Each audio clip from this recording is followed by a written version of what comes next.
أنفسنا ومن سيئات أعمالنا من يهده الله فلا مضل له ومن يضلله فلا هادي له وأشهد أن لا إله إلا الله وحده لا شريك له وأشهد أن محمدا عبده ورسوله أرسله بالحق بشيرا ونذيرا وداعيا إلى الله بإذنه وسراجا منيرا أما بعد فإن خير الحديث كتاب الله وخير الهدي هدي محمد صلى الله عليه وسلم وشر الأمور محدثاتها وكل محدثة بدعة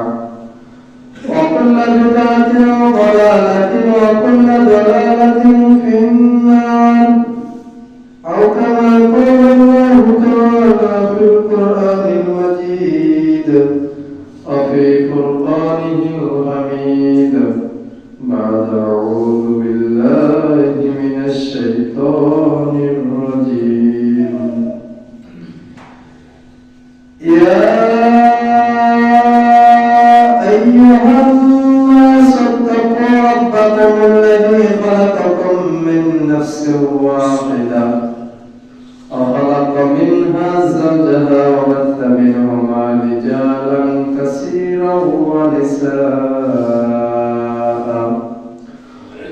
واتقوا الله الذي تساءلون به والأرحام إن الله كان عليكم رقيبا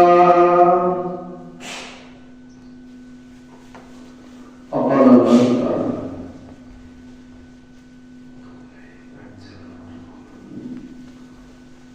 يا أيها الذين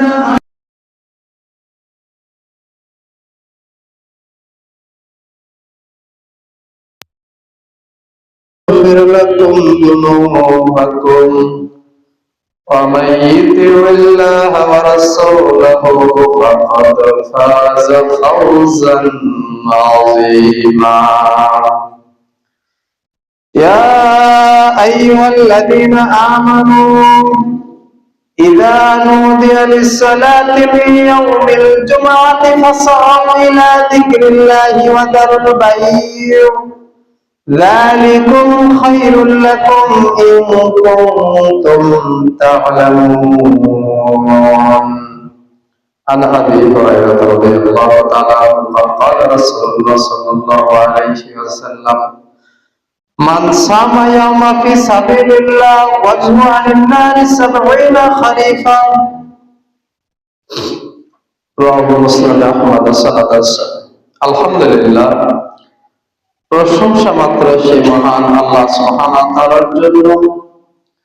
শান্তি অবতীর্ণ হোক নবী মুহাম্মদ রাসূলুল্লাহ সাল্লাল্লাহু আলাইহি ওয়াসাল্লামের প্রতি। যে আল্লাহ সুবহানাহু ওয়া তাআলা আমাদেরকে একটি সপ্তাহ ধরে সুস্থ শরীরে জুমা মসজিদে এসে 2 রাকাত সালাত আদায় করার তৌফিক দান করলেন, সে রব্বুল আলামিনের দরবারে আবারও শুকরিয়া জ্ঞাপন করে বলি আলহামদুলিল্লাহ। সালাত এবং তাসলিম শান্তি বর্ষিত হোক সে নবীর প্রতি, যে নবীর দেখানো পথ এবং পদ্ধতির মধ্যে রয়েছে মানব জাতির জন্য ইহকালীন সফলতা এবং পরকালীন মুক্তি। সে নবীর উপরে আমার দরুদ সালাম আল্লাহুম্মা সাল্লি আলাইহি আল্লাহুম্মা বারিক। আজকের জুমার সংক্ষিপ্ত আলোচনার বিষয়বস্তু শীতকাল মুমিনের জন্য বসন্ত।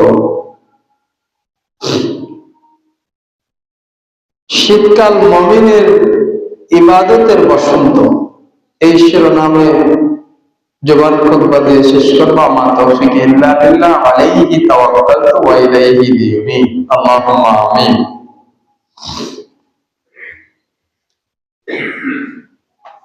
শিরোনামের সাথে প্রথমে ভূমিকাতে কথা বলা যায়।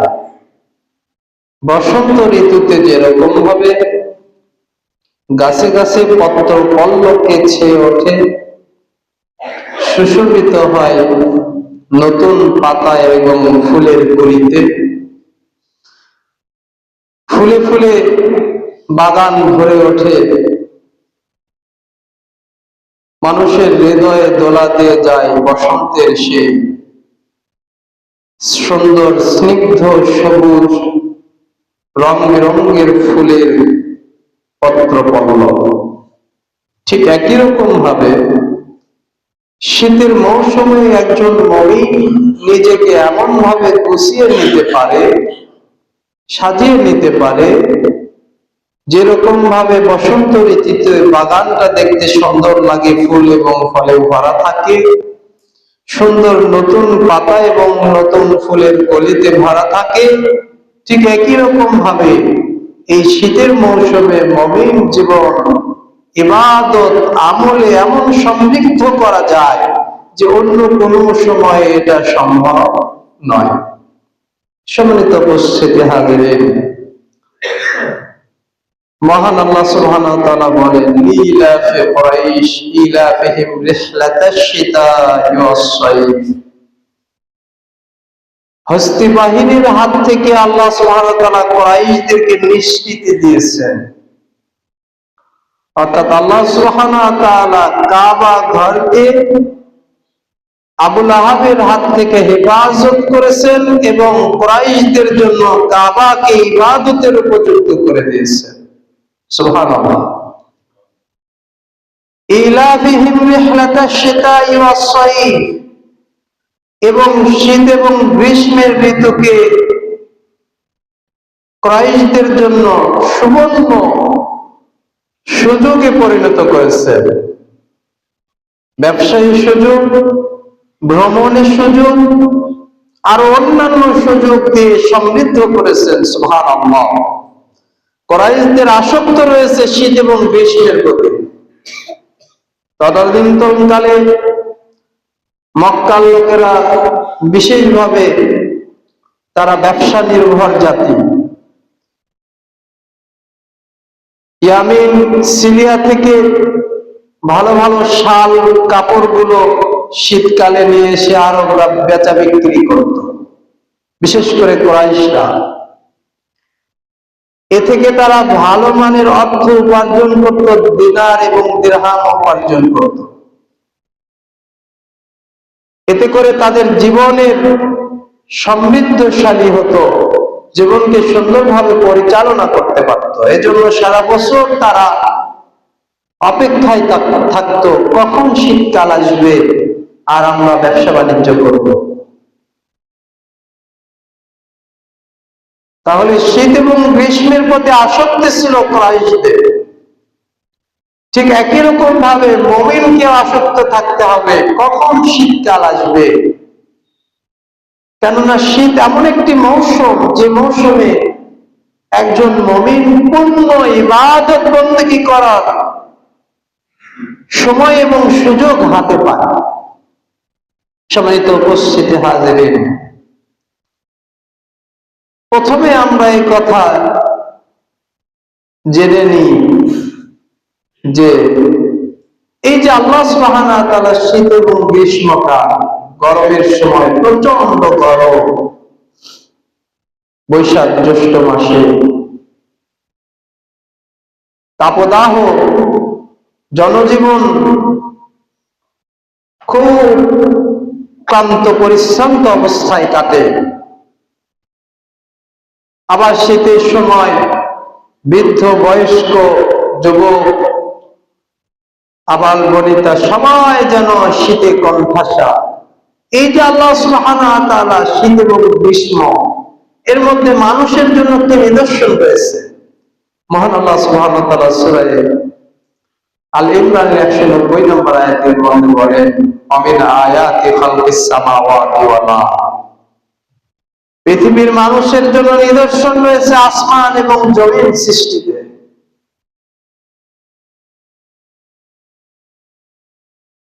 ওয়াখতিলাফিল লাইলি ওয়ান নাহারা, এবং রাত এবং দিনের সৃষ্টিতে। লা আয়াতিল লিউলিল আলবাব, এবং বুদ্ধিমান সম্প্রদায়ের জন্য, বুঝমান সম্প্রদায়ের জন্য আমার এই রাত এবং দিন এবং আসমান এবং জমিন সৃষ্টির মধ্যে নিদর্শন রয়েছে। সত্যিকারের পক্ষে আল্লাহ সুবহানাহু ওয়া তাআলা মানুষের জন্য কত সুন্দর একটি নিয়ামতের ব্যবস্থা করেছেন। রাতকে করে দিয়েছেন ঘুমানোর জন্য অন্ধকারচ্ছন্ন, দিনকে করেছেন রিজিক তালাশের জন্য আলোকময়। যদি এমন হতো দিন কখনো আসতো না, সূর্য উঠতো না, সবসময় শুধু রাতি থেকে যেত, তাহলে মানুষের জন্য কত কঠিনই না হতো। সুবহানাল্লাহ। আল্লাহ সুবহানাহু ওয়া তাআলার সৃষ্টি কত নিখুঁত, আল্লাহ সুবহানাহু ওয়া তাআলার সৃষ্টি কত সুন্দর। এরপরে আল্লাহ সুবহানাহু ওয়া তাআলা বলেন, এই রাত এবং দিন নিদর্শন রয়েছে মানব জাতির জন্য, বুদ্ধিমান সম্প্রদায়ের জন্য। রাত দিনের কথা বলতে এখানে আল্লাহ সুবহানাহু ওয়া তাআলা বছরের কথাকে বুঝিয়েছে, যে বছরের একটি সময় শীতকাল থাকে, আবার একটি সময় গরমকাল থাকে। গরমের সময় মানুষ কষ্ট অনুভব করে গরমে, শীতের সময় কষ্ট অনুভব করে শীতে। এই যে আল্লাহ সুবহানাহু ওয়া তাআলা সৃষ্টির বিশেষ নিদর্শন, এগুলোর মধ্যে বুদ্ধিমান সম্প্রদায়ের জন্য উপদেশ বাণী রয়েছে। বিবেক সম্পন্ন মানুষেরা যদি চিন্তা করে যে সারা বছর তো একই রকম থাকতে পারত, কিন্তু আল্লাহ সুবহানাহু ওয়া তাআলা মানুষকে তার সৃষ্টির নিদর্শন দেখানোর জন্য এর বৈচিত্র্য করেছে। আবু হুরায়রা রাদিয়াল্লাহু তাআলা আনহু একথা জিজ্ঞাসা করলেন, ইয়া রাসূলুল্লাহ, আমরা এই যে গ্রীষ্মকালে প্রচন্ড গরম, শীতকালে প্রচন্ড শীত, এটা কেন হয়? রাসূল সাল্লাল্লাহু আলাইহি ওয়াসাল্লাম উত্তর দিলেন, ইয়া আবু হুরায়রা, তুমি শুনে রাখো, এই যে প্রচন্ড গরম এবং প্রচন্ড শীত, এটা হচ্ছে জাহান্নামের নিঃশ্বাস। যখন গ্রীষ্মকাল আসে তখন আল্লাহ সুবহানাহু ওয়া তাআলার কাছে জাহান্নাম আরজ করে, অভিযোগ করে, প্রভু গো, আমার এক প্রান্তের আগুন আরেক প্রান্তের আগুনকে খেয়ে ফেলতেছে, আমার এখন নিষ্কৃতির একটা ব্যবস্থা আপনি করে দিন। তখন আল্লাহ সুবহানাহু ওয়া তাআলা বলে যে তোমাকে নিষ্কৃতির ব্যবস্থা করে দেওয়া হলো, তুমি গ্রীষ্মকালে একটা নিঃশ্বাস ফেলবে এবং শীতকালে একটা নিঃশ্বাস ফেলবে। আল্লাহ রাসূল সাল্লাল্লাহু আলাইহি ওয়াসাল্লাম আরো বললেন যে গ্রীষ্মকালের প্রচন্ড গরম হচ্ছে জাহান্নামের নিঃশ্বাস, এবং শীতকালের প্রচন্ড ঠান্ডা হচ্ছে জাহান্নামের নিঃশ্বাস। যখন তোমরা প্রচন্ড শীত এবং প্রচন্ড গরমের মধ্যে উপলব্ধি করবে, তখন তোমরা আল্লাহ সুবহানাহু ওয়া তাআলার এই নিদর্শনকে মনে রাখবে এবং জাহান্নাম থেকে বেশি বেশি আল্লাহর নিকট আশ্রয় প্রার্থনা করবে। আল্লাহুম্মা ইন্নী আউযু বিকা মিন আযাবি জাহান্নাম ওয়া আদখিলনিল জান্নাহ। আল্লাহুম্মা আমিন। সম্মানিত উপস্থিতি, হাজিরিন, আমরা মানুষেরা মনে করি যে গরম এবং শীত এটা মনে হয় এমনি এমনি। বস্তুবাদী যারা, তারা বলবে এটা ন্যাচারাল, এটা ন্যাচারাল। দিন অতিবাহিত হবে শীতকালে, জানুয়ারি ফেব্রুয়ারি ডিসেম্বর, নভেম্বর ডিসেম্বর জানুয়ারি ফেব্রুয়ারি থেকে শীত হবে, আবার ওই দিকে যে মার্চ এপ্রিলের দিকে গরম হবে, এটা ন্যাচারাল। কিন্তু প্রকৃতপক্ষে যারা ইমানদার ব্যক্তি, তারা এই হাদিস বুখারীর 3088 নম্বর হাদিস, যেখানে আল্লাহর নবী সাল্লাল্লাহু আলাইহি ওয়াসাল্লাম বললেন যে প্রচন্ড শীত হচ্ছে জাহান্নামের নিঃশ্বাস।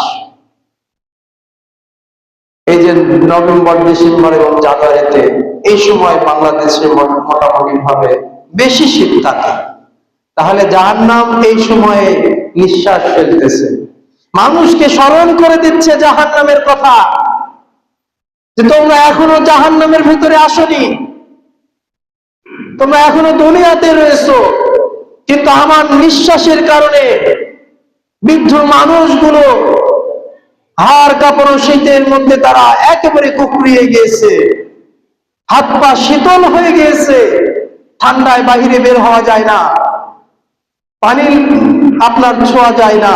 এরকম ভাবে প্রতিটি সময়, প্রতিটি মুহূর্ত একটি কষ্টের মধ্যে থেকে জীবন যাপন করতে হয়, প্রচন্ড শীত যখন পড়ে যায়। সম্মানিত উপস্থিতি হাজিরিন, এই জন্য মুমিন জীবন এই শীতকালে কিভাবে সমৃদ্ধশালী করা যায়, এটা আজকের আলোচনার মূল বিষয়বস্তু। দেখুন, গরমের দিনগুলোতে আমরা যখন সূর্য ডুবে যায় 7টার দিকে, আর এখন শীতের সময় সূর্য ডুবতেছে 5টা 25 বা 5:30টায়। সুবহানাল্লাহ, এই যে 1.5 ঘন্টা সময় এইদিকে বাড়তি হলো। আবার সূর্য উঠতেছে সকালবেলা 6:30টার দিকে। সুবহানাল্লাহ, আর গরমের সময় 5টার দিকে সূর্য ওঠে, এখানেও 1.5 ঘন্টা। এই যে দীর্ঘ 3 ঘন্টা সময় আল্লাহ সুবহানাহু ওয়া তাআলা রাতকে বাড়িয়ে দিলেন, এটা কি এমনি এমনি দিয়েছে? কি মনে হয় যে এমনি এমনি রাত 3 ঘন্টা বেড়ে গেল? জি না, এমনি এমনি বাড়েনি এটা। এর মধ্যে আল্লাহ সুবহানাহু ওয়া তাআলা মুমিনদের জন্য বিশেষ একটি সুবর্ণ সুযোগ রেখে দিয়েছে। যেভাবে রমজানকে আল্লাহ সুবহানাহু ওয়া তাআলা মুমিনদের গুনাহ মাফ এবং তাকওয়ার জন্য এই একটি মাসকে দিয়েছেন, ঠিক একই রকম ভাবে এই শীতকালকে আল্লাহ সুবহানাহু ওয়া তাআলা মুমিনদের বসন্ত হিসেবে উল্লেখ করেছে। মুমিনরা এই সময় বেশি বেশি করে ইবাদত বন্দেগী যাতে করতে পারে।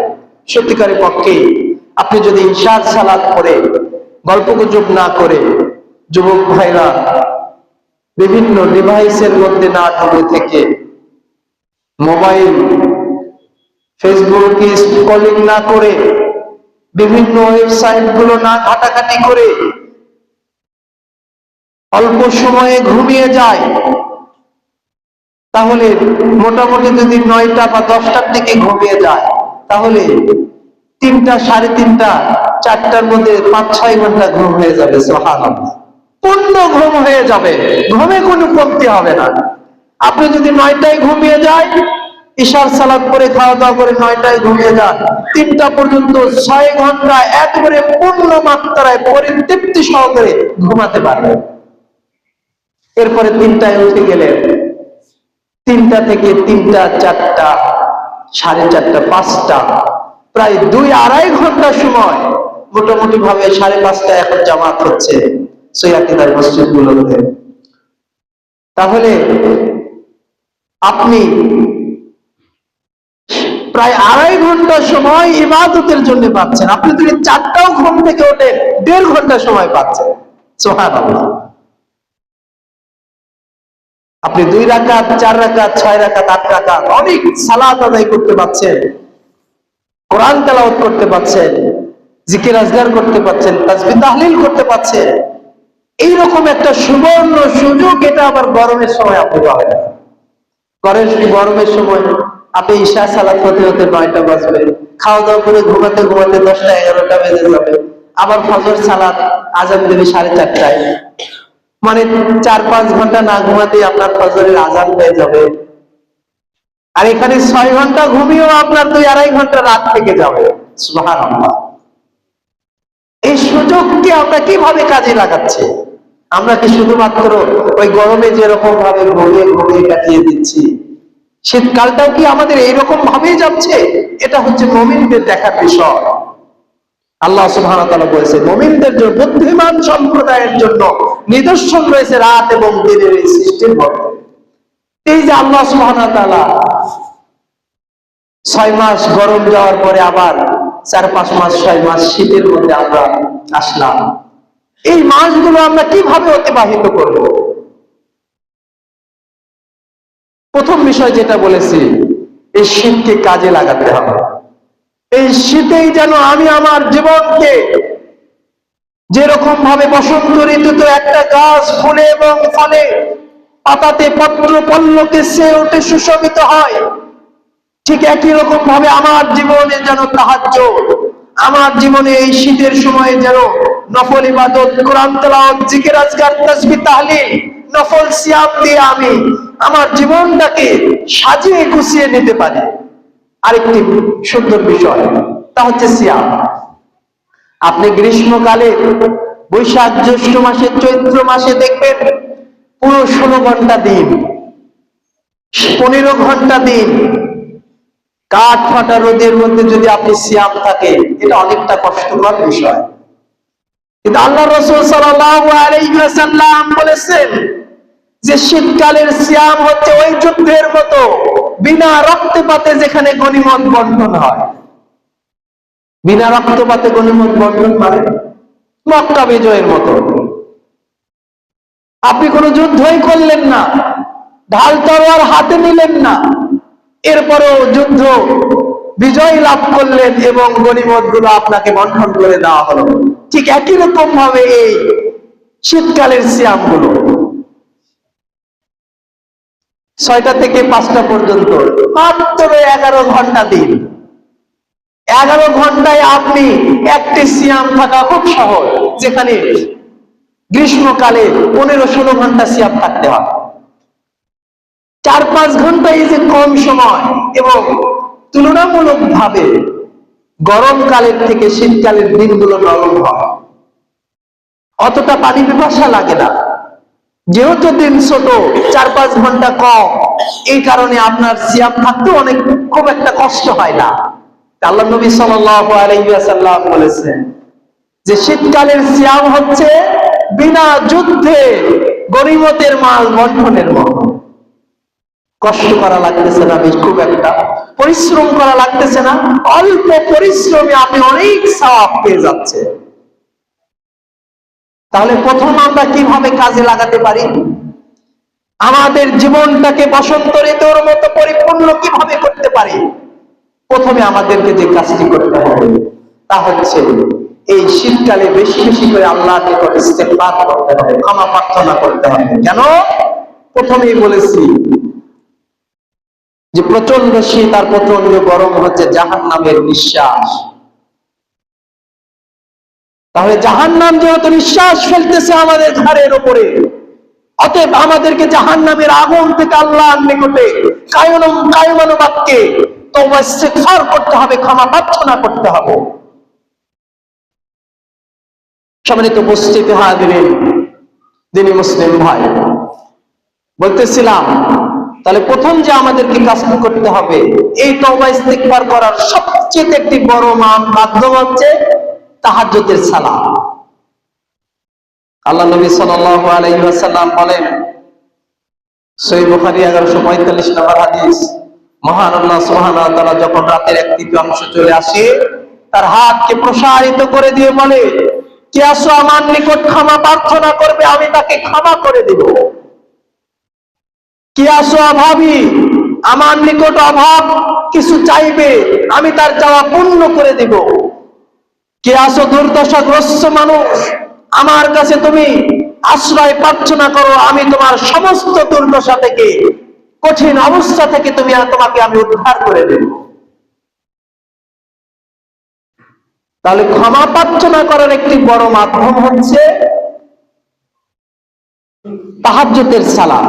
তাহলে শীতের সময় আপনি তাহাজ্জুদের সালাত করতে পারেন খুব সহজে। আপনি 9টা, 9:30, 10টায় ঘুমিয়ে যান, এরপরে 3:30টায় 4টায় উঠে যান। 4টাও যদি আপনি ওঠেন, তাহলে প্রায় 1 ঘন্টা 15 মিনিট সময় আপনি পাবেন তাহাজ্জুদের সালাত করার জন্য। সম্মানিত উপস্থিতি হাজিরিন, আল্লাহ নবী সাল্লাল্লাহু আলাইহি ওয়াসাল্লাম জিজ্ঞাসা করলেন, ইয়া আবু যার, একদা রাসূল সাল্লাল্লাহু আলাইহি ওয়াসাল্লাম এরকম শীতের সময় তিনি বাড়ি থেকে বের হলেন, গাছপালার পাতাগুলো ঝরে ঝরে পড়তেছিল। রাসূল সাল্লাল্লাহু আলাইহি ওয়াসাল্লাম সাথে ছিল আবু যার রাদিয়াল্লাহু তাআলা আনহু। ফাকালা ইয়া আবু যার, রাসূল সাল্লাল্লাহু আলাইহি ওয়াসাল্লাম ডাক দিলেন, হে আবু যার। কুনতু লাব্বাইক ইয়া রাসূলুল্লাহ, আবু যার পিছন থেকে জবাব দিল, আমি উপস্থিত ইয়া রাসূলুল্লাহ। রাসূল সাল্লাল্লাহু আলাইহি ওয়াসাল্লাম তখন তার হাত দিয়ে ঝরে পড়া পাতাগুলোর ডালের দিকে লক্ষ্য করলেন, 2টি ডালকে হাত দিয়ে ধরে নিলেন এবং এই ডালের মধ্যে সজোরে ঝাঁকি দিলেন, নাড়া দিলেন। তখন যার ডাল থেকে আগে 1টা-2টা করে পাতা ঝরতেছিল, কিন্তু রাসূল সাল্লাল্লাহু আলাইহি ওয়াসাল্লামের হাত নাড়ানোর কারণে এখন ঝরঝর করে পাতা ঝরতে লাগলো। রাসূল সাল্লাল্লাহু আলাইহি ওয়াসাল্লাম আবু জারকে বললেন, আবু জার তুমি কি কিছু লক্ষ্য করতেছো? আবু জার রাদিয়াল্লাহু তাআলা বললেন, ইয়া রাসূলুল্লাহ আমি লক্ষ্য করতেছি গাছের পাতাগুলো ঝরে পড়তেছে। রাসূল সাল্লাল্লাহু আলাইহি ওয়াসাল্লাম বলেন, আমার মুমিন, আল্লাহ সুবহানাহু ওয়া তাআলার মুমিন বান্দারা, আমার উম্মতেরা যদি 5 ওয়াক্ত সালাত এভাবে পড়ে, বিশেষ করে শীতের মধ্যে ওযু করে কষ্ট করে তারা সালাত আদায় করে, তাহলে তাদের গুনাহগুলো এইরকম ভাবে ঝরে পড়তে থাকে। যে হাদিসটি মিশকাতের মধ্যে এসেছে 5076 নম্বর হাদিস, 576 নম্বর হাদিস। সম্মানিত উপস্থিতি হাজিরিন, তাহলে আল্লাহ নবী সাল্লাল্লাহু আলাইহি ওয়াসাল্লাম বললেন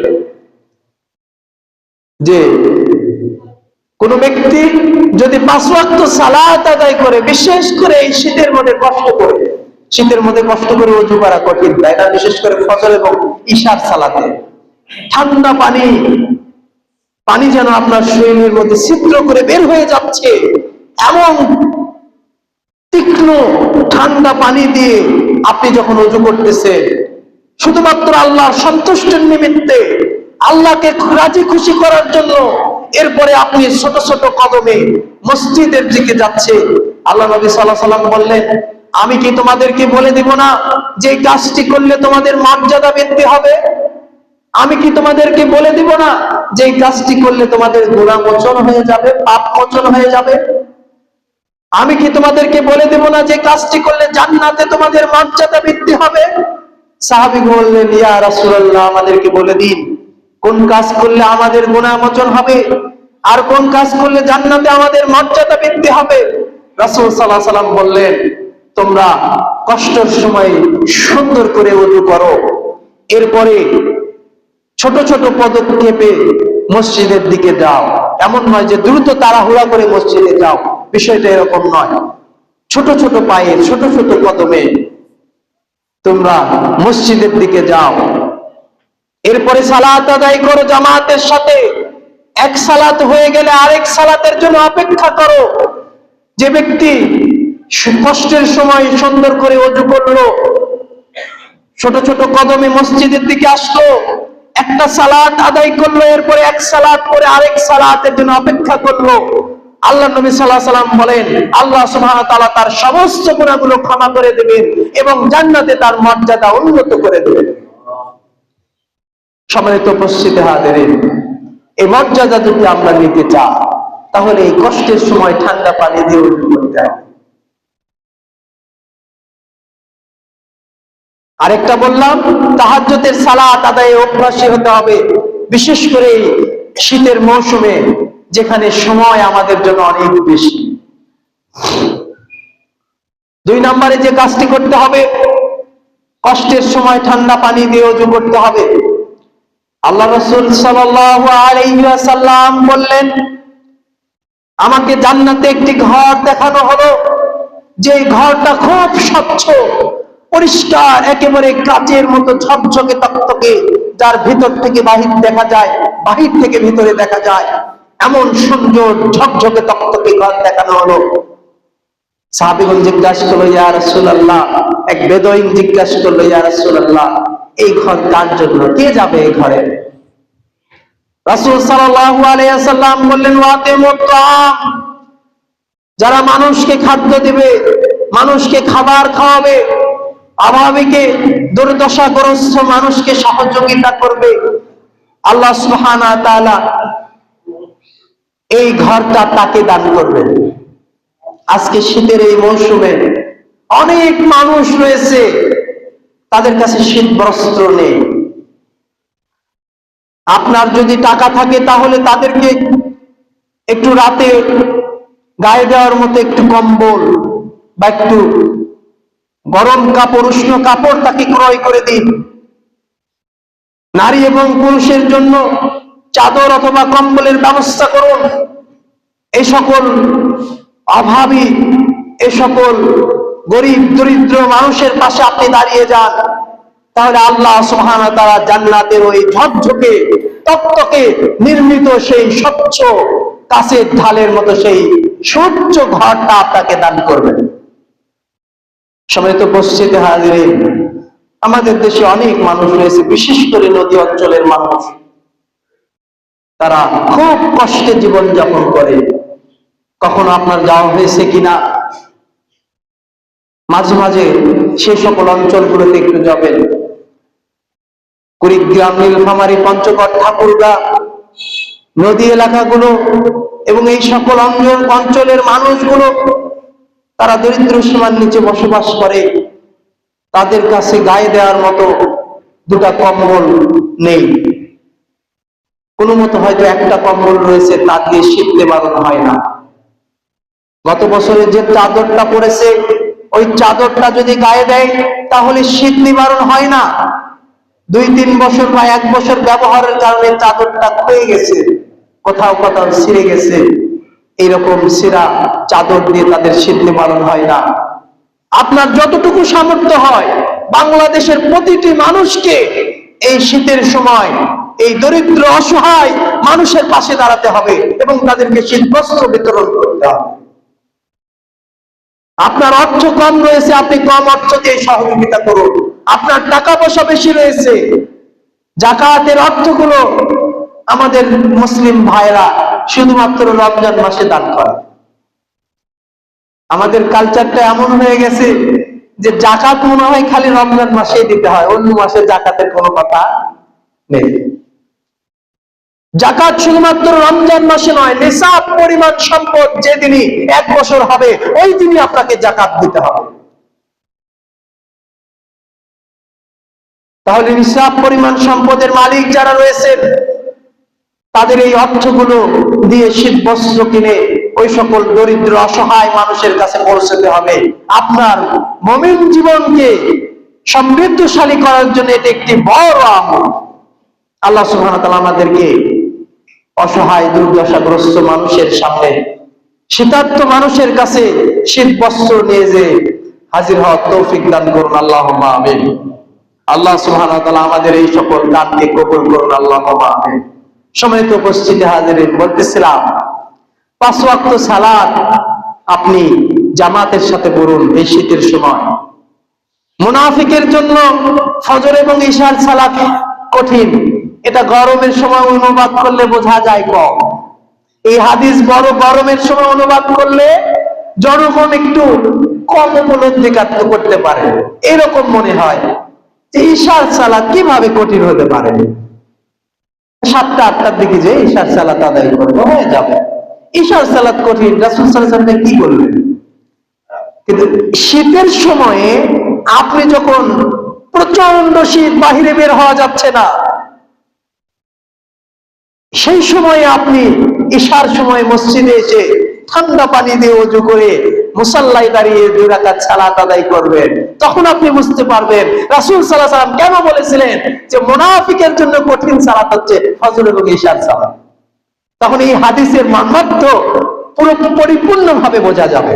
সম্মানিত উপস্থিতি হাজির, তাহলে এই শীতের সময় আমরা কষ্ট হলেও 5 ওয়াক্ত সালাত জামাতে পড়ব, ওযু করে পড়ব, বিশেষ করে তাহাজ্জুদের সালাত। আরেকটি বললাম যে বেশি বেশি করে আমরা মানুষকে দান করব, বিশেষ করে শীত বস্ত্র। আপনার কাছে শীত বস্ত্র কেনার পয়সা নেই, আপনার কাছে 2টা জ্যাকেট রয়েছে, 2টা মোটা চাদর রয়েছে, আপনি একটা চাদর আপনি আপনার মুসলিম ভাইকে দিয়ে দিন। আপনার কাছে 2টি পশমি রুল কাপড় রয়েছে, আপনি আপনার বোনকে একটা চাদর, একটা পশমি কাপড় দিয়ে দিন। একটা দিয়ে আপনি নিজের শীত নিবারণ করুন, আরেকটা আপনার দিনী মুসলিম ভাই বোনকে দিয়ে দিন। এভাবে যদি নিজের কাপড়কে, নিজের চাদরকে, নিজের শীত বস্ত্রগুলোকে আমরা মুসলিমদের সাথে, মুসলিম ভাই বোনের সাথে, প্রতিবেশীর সাথে আমরা ভাগ করে নিতে পারি, তাহলে এটা আল্লাহ সুবহানাহু ওয়া তাআলা সন্তুষ্টির একটি মাধ্যম হবে। সম্মানিত উপস্থিতি হাজিরিন, বলতেছিলাম এই সকল ভালো আমলগুলো কেন আমরা করব? এই সকল ভালো আমল করার মাধ্যমে আমরা কি পাবো? যদি আপনি ভালো আমলকারী হন, তাহলে দুনিয়া এবং আখিরাতে আল্লাহ সুবহানাহু ওয়া তাআলা অনেক কল্যাণ আমাদেরকে দান করবেন। তার মধ্যে সবচেয়ে একটা বড় কল্যাণ, আমরা যখনই চোখ বন্ধ করব, কবরে যাব, তখন এই মুমিনদের সাথে আমাদের সাক্ষাৎ হবে। কিরকম সাক্ষাৎ হবে? নাসাইর এক হাদিসে রয়েছে, আবু হুরায়রা রাদিয়াল্লাহু তাআলা থেকে বর্ণিত, তিনি বলেন রাসূল সাল্লাল্লাহু আলাইহি ওয়াসাল্লাম একদা আমরা জিজ্ঞাসা করলাম, ইয়া রাসূলুল্লাহ, দুনিয়াতে আমরা যদি ভালো কাজ করি তাহলে আমরা কি আমাদের সেই ঔরস পূর্বপুরুষদের সাথে আমাদের সাক্ষাৎ হবে, দেখা হবে? এটা আমাদের অনেকের প্রশ্ন, তাই না? যাদের স্বামী আগে মারা গিয়েছে তারা প্রশ্ন করতেছে, যে স্ত্রীরা প্রশ্ন করতেছে আমরা মারা গেলে কি আমার স্বামীর সাথে দেখা হবে? যাদের স্ত্রী মারা গিয়েছে স্বামী জিজ্ঞাসা করতেছে যে আমি মারা গেলে কি আমার স্ত্রীর সাথে দেখা হবে? ছেলে মেয়েরা জিজ্ঞাসা করতেছে বাবা মার সাথে দেখা হবে, বাবা মা জিজ্ঞাসা করতেছে আমাদের ছেলে মেয়ের সাথে কি দেখা হবে? এই হাদিসের মধ্যে সকল এই প্রশ্নের উত্তর রয়েছে। আল্লাহ নবী সাল্লাল্লাহু আলাইহি ওয়াসাল্লাম বললেন, আবু হুরায়রা শোনো, শুধু দেখাই হবে না, তোমরা যখন মৃত্যুবরণ করবে, কবরে চলে যাবে, মুনকার নাকির তোমাদের সাল জব শেষ হয়ে যাবে, তখন তোমাদের ওই প্রতিবেশীগুলো তোমাদের কাছে ভিড় করবে। মুমিন প্রতিবেশী যারা, তারা তোমাদের কাছে ভিড় করে, যেরকম ভাবে তোমরা প্রবাস থেকে ফিরে আসো, 2 বছর 4 বছর 10 বছর পরে যদি কেউ প্রবাস থেকে ফিরে আসে তাহলে তাকে ঘিরে ধরে সবাই, তাই না? জিজ্ঞাসা করে কেমন আছো, কেমন কাটলো তোমার এই প্রবাসী জীবন? ঠিক একই রকম ভাবে কবরের ওই সকল মুমিন, আপনার পিতা, আপনার মাতা, আপনার স্ত্রী, আপনার ছেলে মেয়ে আপনার মারা যাওয়ার পরে আপনাকে জিজ্ঞাসা করবে যে তুমি দুনিয়া থেকে চলে আসলে আমার ওই খালা কেমন আছে, ফুলানুন, এভাবে জিজ্ঞাসা করতে থাকবে। আমার ফুফু কেমন আছে, আমার নানি কেমন আছে, আমার দাদি কেমন আছে, এরকম ভাবে জিজ্ঞাসা করতে থাকবে। আর কিছু মানুষ বলবে, আরে তাকে একটু ছেড়ে দাও, সে এখন পেরেশানিতে রয়েছে, দুনিয়ার চিন্তা ভাবনার মধ্যে রয়েছে, তাকে একটু অবকাশ দাও, একটু পরে জিজ্ঞাসা করো। এরকম হয় না? একটা লোক বাহির থেকে এসেছে, তখন তার কাছে যখন ছেলে মেয়েরা ভিড় করে তখন বড়রা বলে, আগে তাকে একটু ঘুমাতে দাও, একটু পরিশ্রান্ত হয়ে গেছে দীর্ঘ সফরের পরে, সে একটু আরাম নিক, বিশ্রাম নিক, তারপরে তোমরা তার কাছে ভিড় করো। ঠিক একই রকম ভাবে কিছু মাইয়া ওই মুমিনরা বলবে, আরে তাকে একটু অবকাশ দাও, সে দুনিয়ার চিন্তাতে আছে, এখনো চিন্তা নয়, ছেলে মেয়ে থেকে গিয়েছে, কেউ বাবা মা রেখে গিয়েছে, কেউ সম্পদ রেখে গিয়েছে, টাকা পয়সা, ব্যবসা, এগুলো আমার কি হবে, এই চিন্তাতে সে তখনও রয়েছে, এই চিন্তা তার মধ্যে তখনও রয়েছে। এজন্য ওই মুমিনা রূহগুলো বলতেছে যে তাকে একটু অবকাশ দাও, ছেড়ে দাও। কিছুক্ষণ পরে তারা আবার আসবে, এসে বলবে যে আমার ওই নানা কেমন আছে, হয়তো আপনি মারা গিয়েছেন, আপনার বাবা মা বলতেছে যে আমার বাবাকে রেখে এসেছিলাম, সে কেমন আছে? তখন মুমিন ব্যক্তিরা যে উত্তর দেবে, আরে নানা তো অনেকদিন আগে মারা গিয়েছে, কোথায়, এখানে তো আসেনি। ওই চেয়ারম্যান সাহেব কেমন রয়েছে, ওই মেম্বার সাহেব কেমন রয়েছে, ওই যে এমপি সাহেব কেমন রয়েছে, অমুক আমাদের এলাকার ওই মাতবর সাহেব কেমন রয়েছে। তখন ওই সকল মুমিন রূহগুলো বলবে, আরে কোথায়, চেয়ারম্যান সাহেব তো এখানে আসেনি। তখন ওই মুমিন ব্যক্তিরা রূহগুলো বলবে, ও বুঝতে পেরেছি, ওয়াদাখালা হাবিয়া, মনে হয় তারা হাবিয়াতে চলে গেছে। কোথায় গেছে? হাবিয়া মানে জাহান্নামে গেছে তারা, ওই জন্য তাদের সাথে আমাদের সাক্ষাৎ হয়নি। এই জন্য দেখেন আল্লাহ নবী সাল্লাল্লাহু আলাইহি ওয়াসাল্লাম এই কথা বলতেছে, আমরা যারা মারা যায় তারা দুনিয়ার সব মায়া ত্যাগ করে চলে যায়, তাই না? কিন্তু দুনিয়ার মায়া ত্যাগ করলেও এরপরে আমাদের ওই পরে যে আমাদের সুন্দর একটা জীবন রয়েছে। আপনি ভাবুন তো, যে আপনার বাবা মারা গিয়েছে না, মা মারা গিয়েছে, আপনার প্রিয়তমা স্ত্রীটা মারা গিয়েছে, যার সাথে আপনি 20 বছর 30 বছর সংসার করেছে, সেই প্রিয়তমা স্ত্রী মারা গেছে। আপনি মারা যাওয়ার পরেই সেই স্ত্রী এসে আপনাকে বলতেছে, স্বামী গো তুমি কেমন আছো? এটা কত আনন্দের নয়? ওই মা যার কোলে আপনি বড় হয়েছেন, সেই মা এসে আপনাকে দুহাত দিয়ে জোরে বলতেছে, বাবা তুমি কেমন আছো? আনন্দ নয়?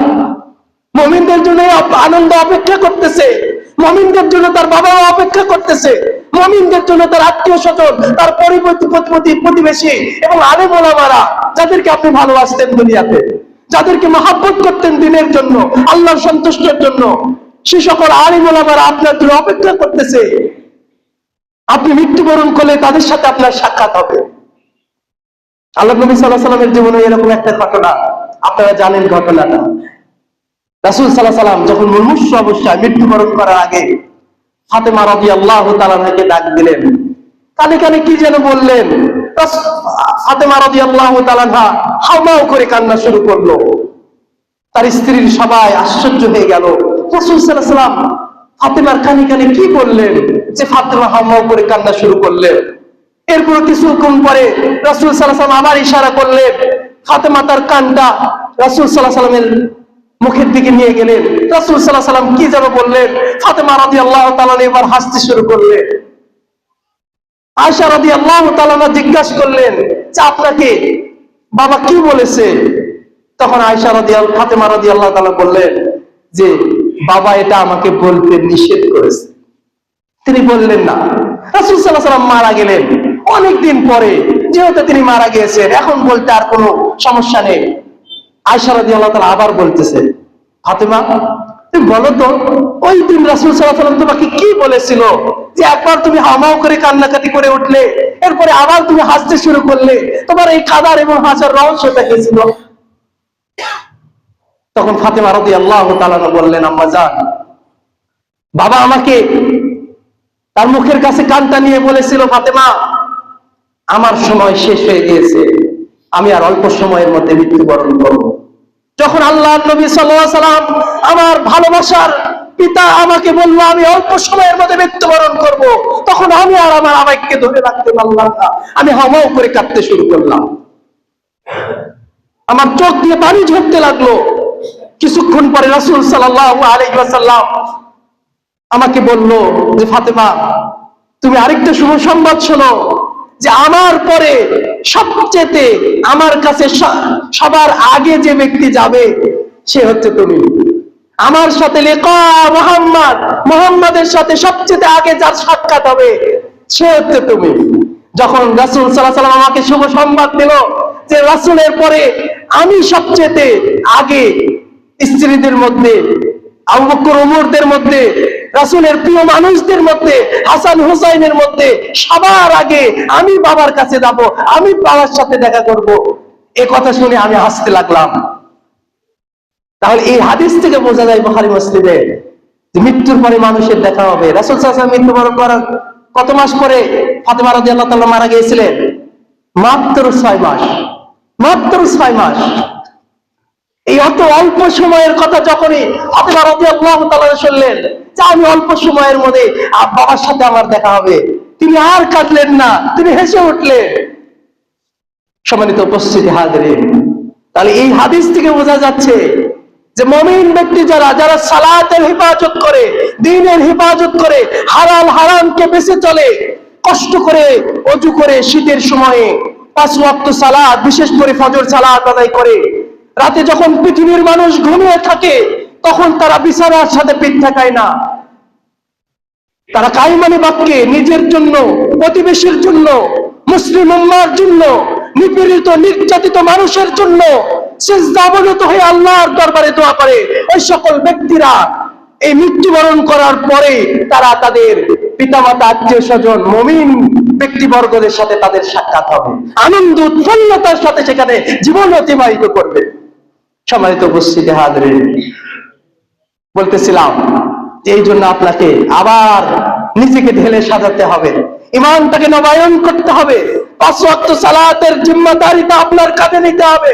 আল্লাহর নবী সাল্লাল্লাহু আলাইহি ওয়াসাল্লাম বলেন যে ব্যক্তি 5 ওয়াক্ত সালাত আদায় করবে, দ্বীনের হেফাজত করবে, ওই ব্যক্তির জান্নাতের জিম্মাদারিটা আমি মুহাম্মদ সাল্লাল্লাহু আলাইহি ওয়াসাল্লাম নিজের কাছে তুলে নিলাম।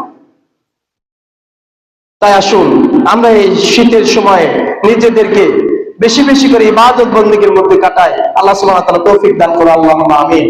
পরিশেষে বলবো, আমাদের এই মসজিদের কাজ মাদ্রাসার কাজ চলতেছে, আপনারা সবাই দান করেছেন, নাম ধরে বলতে গেলে অনেক সময়ের প্রয়োজন। আল্লাহ সুবহানাহু ওয়া তাআলা জানেন না কে কত টাকা দান করেছে, সবাই কিন্তু আল্লাহ সুবহানাহু ওয়া তাআলা কে গোপনে দান করেছেন, কে প্রকাশ্যে দান করেছেন। অনেক ভাই বোনেরা বিপদে রয়েছেন, অনেক বোন দান করেছেন, অসুস্থ রয়েছেন। সভাপতি সাহেব বলতেছেন দান এক বলি 10,000 টাকা দান করেছে, তিনি অসুস্থ রয়েছে। এটা একজনের কথা বললাম। এরকম অনেক ভাইরা আমাদের টাকা পয়সা দান করতেছে মাদ্রাসায়, তারা অসুস্থ রয়েছে, বিপদগ্রস্ত রয়েছে। আল্লাহ সুবহানাহু ওয়া তাআলা তারা এই দানের বিনিময়ে আল্লাহ সুবহানাহু ওয়া তাআলা তাদেরকে শিফায়ে আজিলা, শিফায়ে কামিলা দান করুন, আল্লাহুম্মা আমিন। আল্লাহ সুবহানাহু ওয়া তাআলা আমাদের দানগুলোকে ডান হাতে কবুল করুন, আল্লাহুম্মা আমিন। আল্লাহ সুবহানাহু ওয়া তাআলা আমাদেরকে হায়াতে তাইয়্যিবা দান করুন, আল্লাহুম্মা আমিন। 5 ওয়াক্ত সালাত জামাতের সাথে পড়ার তৌফিক দান করুন, আল্লাহুম্মা আমিন। প্রতিপালক, আমরা যারা এখানে উপস্থিত হয়েছে আমাদেরকে ক্ষমা করে দিন।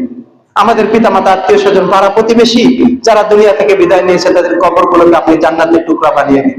তাদের কবর আযাবগুলো আপনি মাফ করে দিন। তাদের কবরের মধ্যে আমি জান্নাতি পোশাক পরিধান করার ব্যবস্থা করে দিন, জান্নাতি খাবার সরবরাহ করার ব্যবস্থা করে দিন। তাদেরকে আপনি ক্ষমা করে দিন। হাযা মা ইনদানা ওয়া ইলমুকুম ওয়া লাআল্লাকুম তাশকুরুন। ওয়া সাল্লাল্লাহু আলা নাবিয়িনা মুহাম্মদ।